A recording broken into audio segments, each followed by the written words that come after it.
Oi gente, tudo bem? Quem é que nunca ouviu falar da parábola do filho pródigo? Quem é que nunca ouviu uma pregação, um louvor a respeito do filho pródigo? A parábola do filho pródigo é a parábola mais conhecida da Bíblia. Em segundo lugar vem a parábola dos dois fundamentos, em terceiro lugar vem a parábola da ovelha que se perdeu, da centésima ovelha. No vídeo de hoje eu vou abordar o significado profundo da parábola do filho pródigo. Não esqueça de deixar o seu like aí no nosso canal, também se inscrever. Deixa nos comentários aí como essa mensagem te ajudou e vamos compreender a profundidade e a riqueza dessa parábola.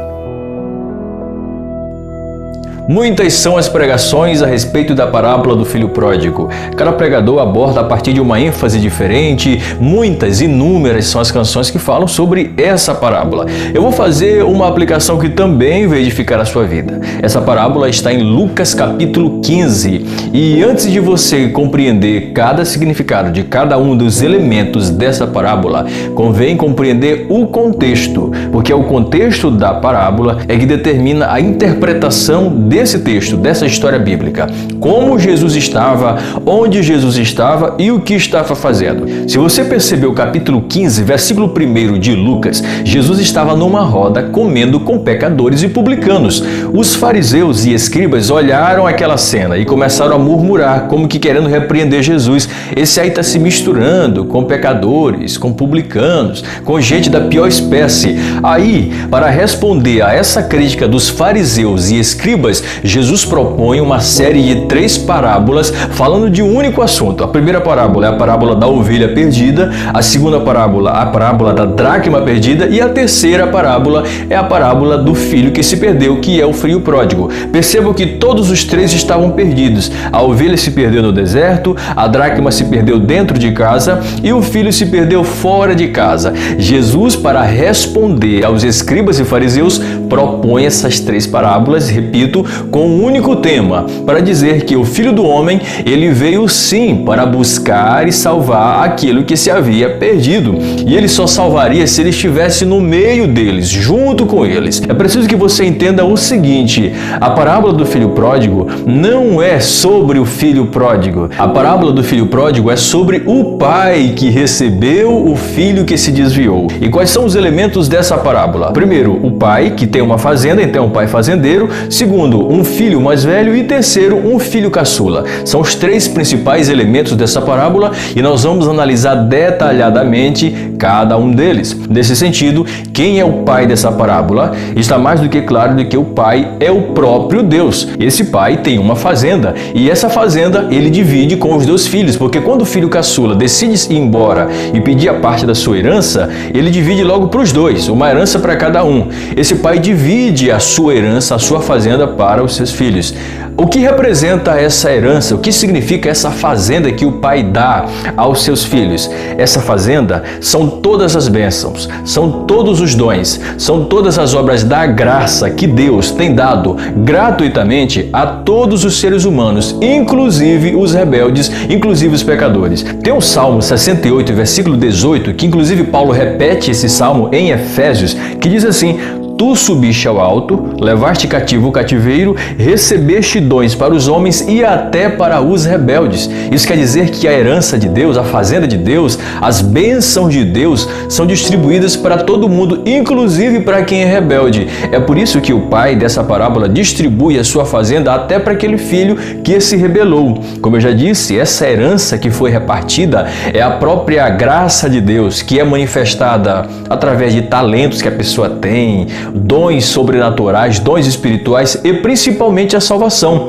Tito capítulo 2 e versículo 11, o apóstolo Paulo disse que a graça de Deus se manifestou trazendo salvação a todos os homens. Ou seja, a graça de Deus é distribuída para quem acha que merece e até para quem acha que não merece. Tiago capítulo 1 e versículo 17, esse texto diz assim que toda boa dádiva e todo dom, ele provém do alto. Todo dom perfeito vem do alto, descendo do do Pai das luzes. Isso nos faz entender o seguinte: se Deus reparte a sua herança com seus filhos, isso significa que de Deus provém a riqueza, de Deus provém a graça, de Deus provém a bênção, provém os dons. E é isso que diz lá em 1 Crônicas, capítulo 29, versículo 12. A riqueza e a honra vêm de ti. Tu dominas sobre todas as coisas. Nas tuas mãos estão a força do poder para exaltar e dar força a todos. Sim, a todos. Inclusive, João Calvino falava que Deus ele agia por meio também da sua graça comum. É a graça que faz chover sobre a plantação do ímpio e sobre a plantação do justo. É o talento que Deus dá tanto para quem é cristão quanto para quem não é cristão. Você não conhece, por exemplo, cantor que não conhece a Deus, não gosta de Deus, mas tem um talento espetacular para música, para as artes, para arquitetura, para medicina, para ciência, porque Deus distribui a todos, sem fazer distinção. É Ele quem distribui as habilidades, não necessariamente só habilidades espirituais, cantar, pregar, não é só isso não. Se você tem habilidades para escrever, para falar bem, para cantar, para trabalhar na arquitetura, habilidades para trabalhar na ciência, na medicina, é Deus quem te deu. Tudo provém do Pai. E a pergunta que fica no ar é: o que você tem feito com a herança que Deus te deu? Quem responde essa pergunta é o filho mais novo, que a gente chama de filho pródigo. Curiosamente, a palavra filho pródigo não aparece no texto original da Bíblia. Aparece na epígrafe que o tradutor colocou lá. Mas o que significa essa palavra pródigo? Filho pródigo significa filho gastador, filho esbanjador, que é exatamente o perfil desse filho mais novo do homem, que no auge da sua adolescência ou juventude achou que podia ganhar o mundo com a riqueza que tinha. Vamos falar sobre esse filho mais novo. Ele representa quem na história da redenção? E observando o contexto a que Jesus estava inserido ali. Perceba, muitas pessoas pegam esse texto para se aplicar a fazer um convite para um pecador, para uma pessoa que já foi crente, que está afastada da igreja. É errado fazer esse tipo de aplicação? Não é errado. Só que essa não é uma interpretação do texto, não é uma exegese. Essa pode ser uma aplicação, o que a gente pode aplicar para pessoas que estão afastadas, mas a interpretação, a exegese, ela obedece o seu contexto. E o contexto, eu já falei anteriormente, Jesus estava cercado por pecadores e publicanos e foi criticado pelos fariseus. Aí ele responde com essa parábola. Então, quem é, nessa parábola aqui, observando o contexto que nós já verificamos aqui, quem é esse filho mais novo? Esse filho mais novo, em primeiro lugar, são os gentios, que eram excluídos dessa graça, que não tinham as mesmas bênçãos que o povo de Israel tinha. O povo de Israel sempre recebeu, a salvação veio dos judeus, a Bíblia veio dos judeus, os fundamentos da moralidade ocidental veio dos judeus e cerimonialmente, quem era gentil, como eu já expliquei no passado, aí nos vídeos passados, era todo aquele que não era judeu. Quem era gentil, do ponto de vista cerimonial do Antigo Testamento, ele era considerado imundo, ele era considerado uma coisa nojenta. É por isso que os publicanos, que eram judeus, eles não eram bem aceitos pelos outros judeus. Primeiro porque cobravam imposto, ninguém gosta de pagar imposto. E em segundo lugar, porque os publicanos, eles tinham muito contato com os gentios. E por isso eles não eram bem aceitos pelos judeus, porque a partir do momento em que se contamina com os gentios, você acaba se contaminando cerimonialmente. Isso explica porque Pedro não queria pregar para os gentios. Aí Deus mostra aquele tipo um lençol que cai do céu com animais impuros. Aqueles animais representam os gentios. Jesus disse naquela mensagem: não considerem impuro aquilo que Deus já santificou. Então, o filho pródigo, para fins exegéticos, nessa parábola, em primeiro lugar, ele representa os pecadores e publicanos gentios. Então, esses dois filhos aqui, para que você entenda, representam não uma pessoa, mas representam dois povos, representam duas nações. A primeira nação é a de Israel, que é o filho mais velho, e a segunda nação são os gentios, que receberam essa graça quando Cristo veio. Agora, aquele filho tinha uma característica interessante: ele era determinado. Sabe aquela certeza que adolescente tem? Aquela força, aquela loucura, aquela coragem. Eu nem digo certeza, eu digo coragem. Aquele jovem, ele era determinado e corajoso. Coragem e determinação não são necessariamente virtudes. Se você usar coragem coragem e determinação sem princípios acompanhando, você ferra a sua vida. Você ferra com a sua história toda, porque coragem e determinação só funcionam se estiverem aliadas a princípios. E aquele jovem era determinado. Ele determinou falar com o pai, determinou pedir a herança e determinou ir-se embora. Essa é uma determinação que leva sempre para a destruição. De repente você tenha determinado sair da presença do Senhor, está tão certo, você talvez esteja com tanta certeza de que está fazendo a coisa certa, saindo da casa do Pai, que nem percebe que você está cego. Eu tenho sempre dito aqui, muito cuidado com as tuas certezas. Certezas também cegam. Aquele jovem estava muito certo de que ele queria era aquilo para a vida dele. Só que ele não percebeu que aquela certeza dele era enganosa, cegou a mente dele e ele não conseguiu ver perigos nenhum. Porque quando você está tão certo de uma coisa, às vezes você não percebe que está tão errado e que o perigo está por trás. Cuidado muito com as determinações que você toma. Muito cuidado com as tuas certezas, porque pode ser que você esteja tão certo de uma coisa e tome uma atitude e quebre a cara depois. Então, o meu conselho para você é o que eu já disse aqui algumas vezes. Peça a orientação de Deus quando você tiver com dúvidas, mas peça a orientação de Deus até quando você tiver com certezas, porque certezas também enganam. Além de ele ser determinado e corajoso, ele era também subversivo, ou seja, ele invertia a ordem natural das coisas, e a isso nós damos o nome de rebeldia. Versículo 12, o mais moço dele disse ao seu pai: Pai, dá-me a parte da fazenda que me pertence. Qual é a ordem natural de uma herança? Só pode ser dada e compartilhada depois que os pais morrem. Só que esse filho mais novo aqui, ele inverteu a ordem das coisas e quis a herança do pai com ele em vida ainda, o que é um completo desrespeito. É a subversão de valores, é a mudança da ordem natural das coisas. Isaías, o profeta, falou sobre isso. Ele disse: ai daqueles que ao bem chamam mal e ao mal chamam bem, e a luz chamam de escuridão e a escuridão chamam luz. São pessoas que invertem a ordem natural das coisas, querem transformar a sociedade e implantar na sociedade uma visão anarquista, sem ordem, sem princípios, aliás, com ordem, mas a ordem estabelecida é a própria desordem. Esse é o espírito do filho pródigo. Uma outra característica que ele tinha, ele era imoral. Ou seja, se ele subvertia as ordens, ele não tinha princípio nenhum, ele gastou tudo aquilo que ele ganhou. Veja só o que diz aqui no versículo 13. Poucos dias o filho mais novo saiu, ajuntando tudo, partiu para uma terra longínqua e ali desperdiçou a fazenda, vivendo dissolutamente, ou seja, uma vida sem regras, uma vida sem princípios. Veja que ele era determinado, corajoso, porém sem regras. É por isso que ele vive dissolutamente. Dissolução é falta de regra. É gastar aquilo que tem e não pensar no amanhã, achar que vai ter a riqueza que tem o tempo todo. Isso é imoral. Preste muita atenção nessa palavra. Aquele homem, ele era imoral. Ele gastou aquilo que não custou o suor dele, custou o suor do pai dele. É muito fácil você desperdiçar aquilo que não custou o teu suor, mas custou o suor de outra pessoa. Outra coisa, ele não valorizou aquilo que ele recebeu de graça. Isso aqui fala para muitas pessoas. Muitas pessoas estão sendo alcançadas nesse momento, porque são pessoas que receberam o dom de Deus de graça, mas não valorizaram. Representa pessoas que desperdiçaram, que receberam o dom de Deus e desperdiçaram o dom de Deus.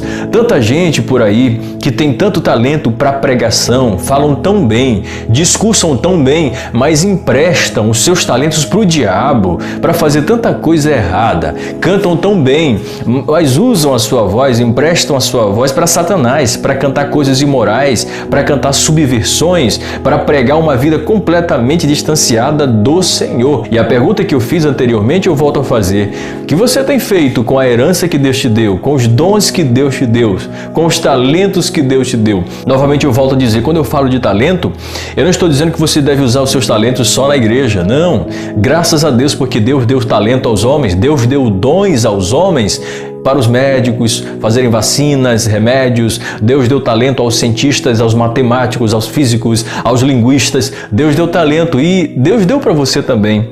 E onde é que você está usando? Você está usando o teu poder de argumentação para aplicar golpe nas outras pessoas? Você está usando o teu poder de oratória para convencer alguém para uma heresia? Muito cuidado com a fazenda que Deus te deu.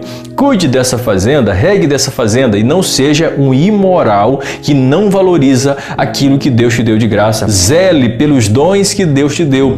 Senão, você será mais um pródigo que vai desperdiçar aquilo que Deus te deu, a herança que Deus repartiu com você. Aconteceu uma grande fome lá na terra onde aquele jovem foi. É esse o destino de todo aquele que se afasta de Deus. Fome espiritual, sede espiritual, necessidade, porque o mundo não pode oferecer o nutriente que Deus oferece. Então tudo que o mundo vai oferecer aí fora é comida de porco, é comida nojenta. E é isso que tem alimentado a vida de muita gente que se afasta dos caminhos do Senhor. Ele não apenas come comida de porco, mas vive como porco, vive dissolutamente, sem princípios, sem regras.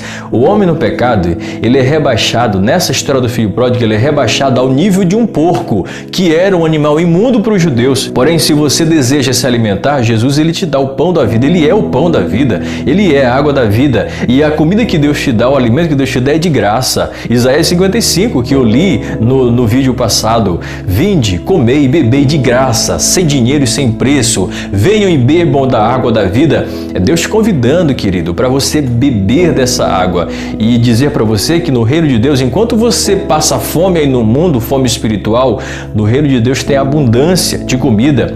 Mas o filho pródigo, ele também tem uma atitude que é excelente, e essa é a atitude de todo mundo que se volta para Deus: arrependimento. No versículo de número 17, ele diz o seguinte, o texto: e caindo em si. Ou seja, ele fez uma autoanálise, ele fez uma autorreflexão, e é preciso que a gente faça essa autorreflexão todos os dias para saber onde a gente errou, onde a gente pecou, onde estamos errando e o que precisamos consertar. Ele se arrependeu. E o que é arrependimento? Arrependimento não é um sentimento. Arrependimento é, em primeiro lugar, conscientização. É por isso que ele caiu em si. A expressão cair em si é recobrar a consciência, fazer uma autoanálise. É quando a tua consciência te acusa de que você fez a coisa errada. Você se conscientizando do pecado é o primeiro passo para a conversão, para ser aceito pelo Pai. Só que não termina por aí. Arrependimento não é só conscientização, porque tem muita gente aí no mundo consciente de que está fazendo a coisa errada, mas não toma atitude nenhuma. Então, além de conscientização, arrependimento é atitude, arrependimento é ação. Se não, vejamos. Olha o que ele diz no versículo 20: e levantando-se foi para o seu pai. Não basta apenas se conscientizar de que você está fazendo a coisa errada. Você precisa tomar uma atitude e voltar para os caminhos do Pai. E uma outra coisa é que arrependimento não é sensação, arrependimento não é um sentimento. Tem gente que acha que arrependimento é quando se chora, é quando se fica triste. Nem sempre o arrependimento vai te causar tristeza, nem sempre a consciência do pecado vai te causar tristeza, porque o teu coração está endurecido. Agora, aqui você precisa tomar uma atitude, você precisa, com vontade ou sem vontade, sentindo vontade ou não sentindo vontade.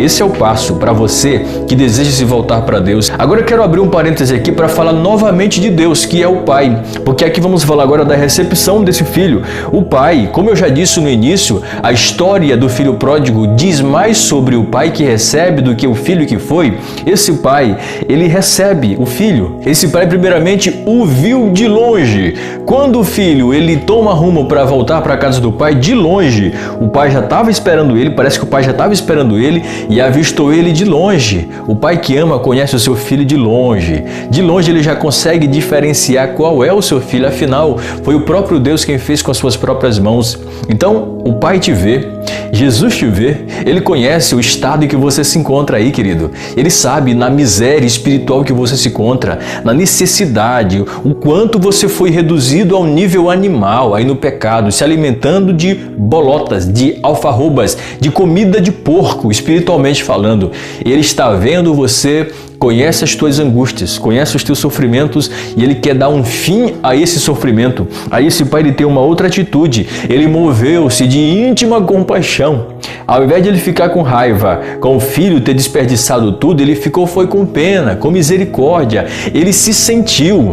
Deus tem sentimentos. Deus não se alegra com você aí se enrolando no chão. Deus não se alegra com você se enrolando no pecado. Deus não está feliz com você vivendo uma vida desregrada como você vive. Ele se move de íntima compaixão por você. É por isso que ele enviou Jesus Cristo para estar junto dos pecadores, para salvar os pecadores. Uma outra atitude. Esse pai correu. O texto diz aqui, quando o pai, ele olhou o filho de longe, ele correu para se encontrar com seu filho. É o que diz o versículo 20. O pai moveu-se de íntima compaixão e correndo. O pai correu. O pai teve pressa para abraçar. Deus quer te abraçar também. Deus quer te abraçar o mais rápido possível. Você precisa voltar e quando você voltar, você será abraçado pelo pai. Deus não tem braço, Ele usa os braços da igreja, Ele usa os meus braços, o braço de alguém que está perto de você para te abraçar. Outra atitude do pai, Ele o beijou. Ele abraçou e beijou quem estava sujo, fedorento, desfigurado.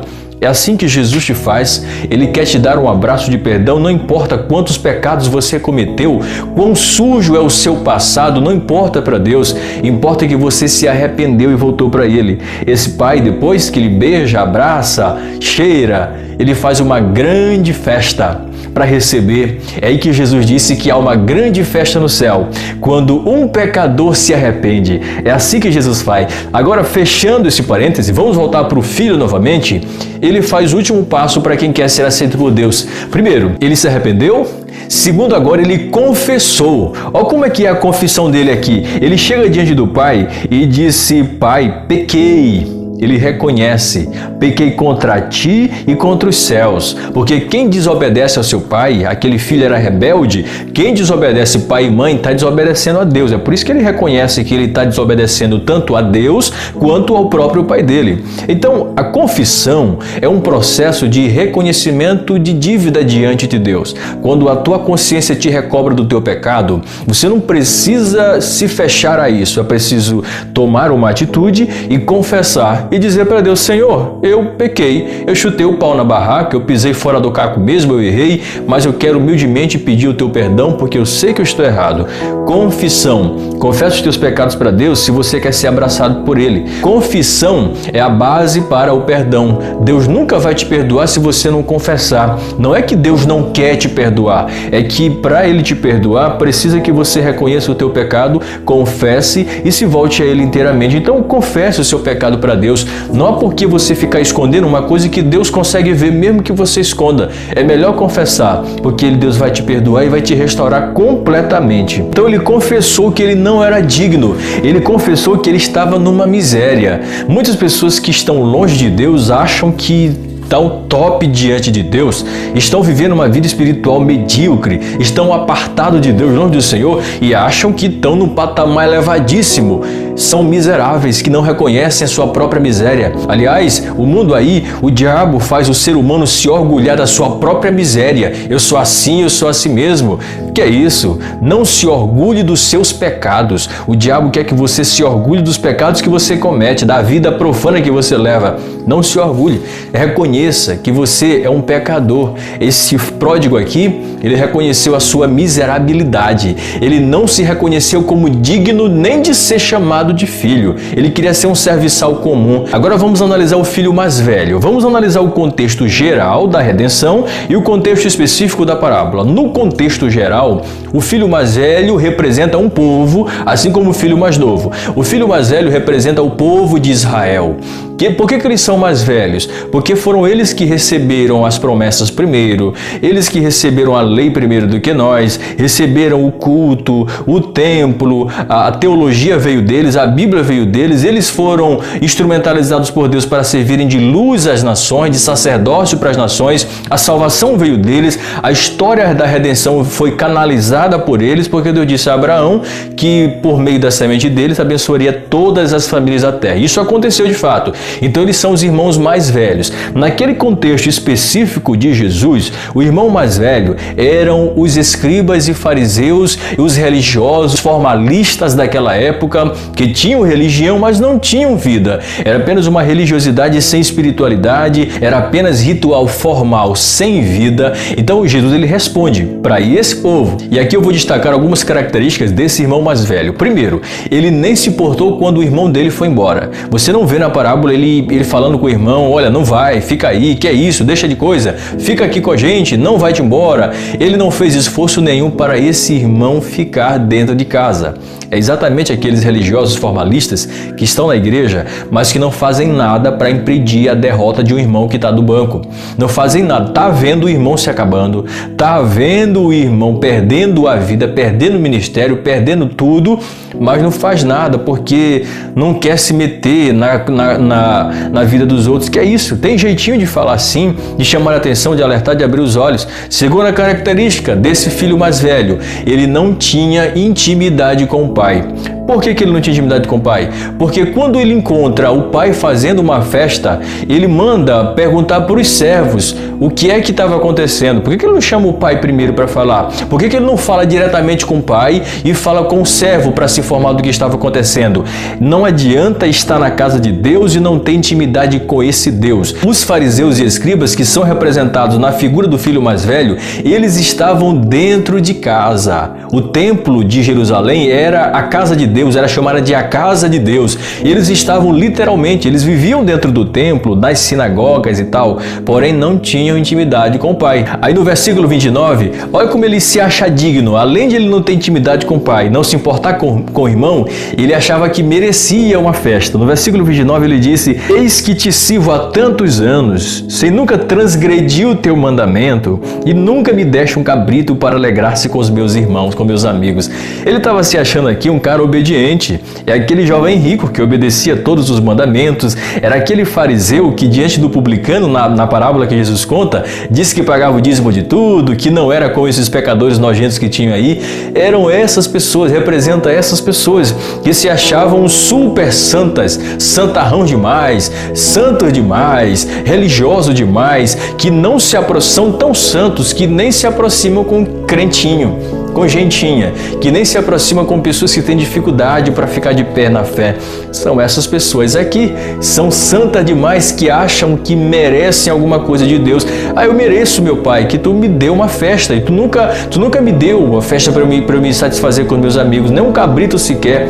Querido, se você é desse tipo de pessoa que acha que merece alguma coisa diante de Deus, só porque você obedece, você está redondamente enganado. Cuidado com a barganha com Deus. Você não obedece para ser recompensado. Você obedece por amor e fidelidade a Deus. Se Deus quiser te abençoar, Ele te abençoa por isso. Se não quiser, amém. Deus é Deus do mesmo jeito. Agora, nunca pense que você merece alguma coisa de Deus porque você ora, lê a Bíblia, evangeliza, prega e faz tudo. Não pense, você não vai ser digno de receber absolutamente nada de Deus.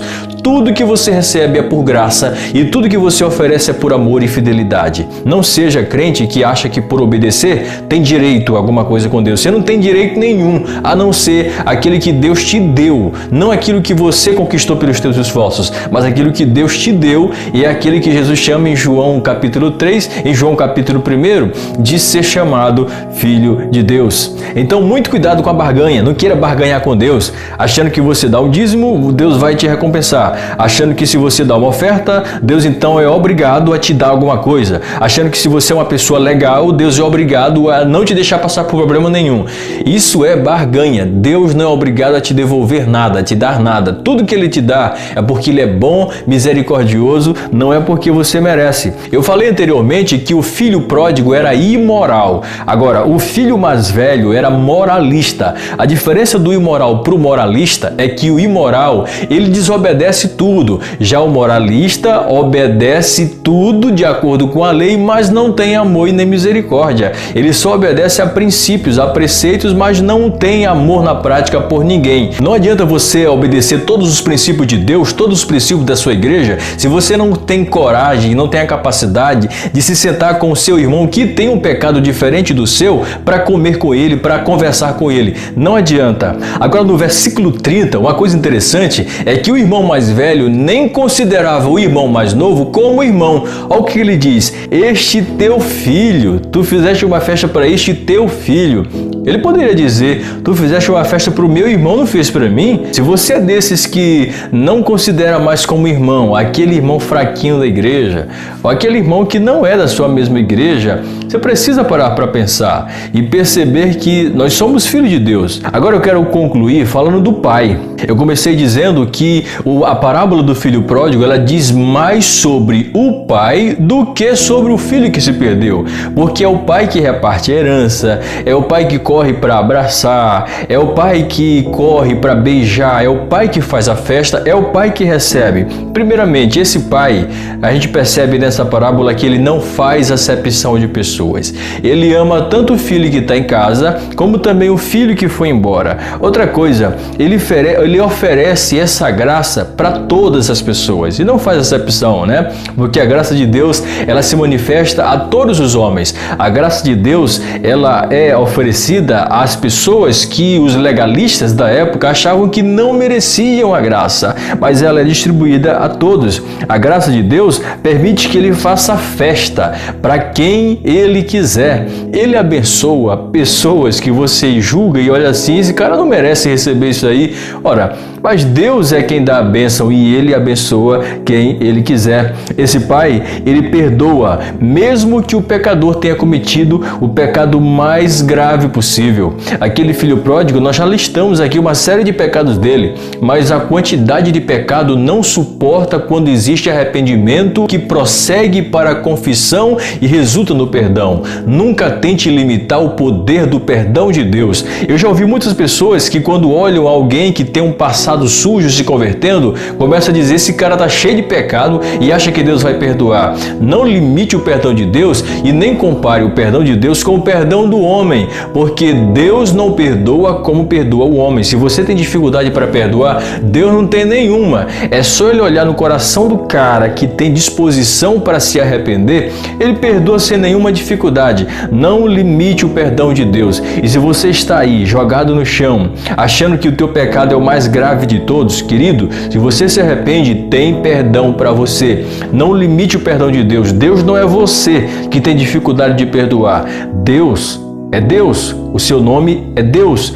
Uma coisa que eu quero finalizar: tanto o filho mais novo quanto o filho mais velho, todos dois são pecadores. O filho mais novo pecou de um tipo e o filho mais velho pecou de um outro tipo, porque era indiferente à atitude do irmão mais novo, era orgulhoso, achava que tinha mérito diante de Deus, era moralista, era o certinho, era o santão, o santarrão. Já o primeiro era um doido, estrambelhado. Os dois eram pecadores. Todos somos pecadores. A diferença é que o meu pecado não é o mesmo do teu. O que difere é só o tipo de pecado, como eu já falei anteriormente. Essa é a parábola do filho pródigo. E você? O que tem a escrever, a dizer, a comentar sobre essa parábola? Que outra aplicação você teria a essa parábola? Escreva nos comentários. Eu quero finalizar fazendo um convite para você que está distante dos caminhos do Senhor, quero aplicar essa mensagem à sua vida. Querido, volte. O caminho ainda está aberto. Não importa o quão distante você esteja, a casa do Pai sempre é a mesma. O Pai está no mesmo lugar, de braços abertos, para sair correndo ao teu encontro e te abraçar. Sinta-se atraído por esse amor de Jesus, e quando você chegar, vai ter festa no céu pela tua reconciliação. Deus te abençoe. No próximo vídeo vamos falar de mais uma parábola dessa série de parábolas da Bíblia. Me siga no Instagram, porque lá eu também posto conteúdo para edificar a sua vida. Até na próxima quarta-feira.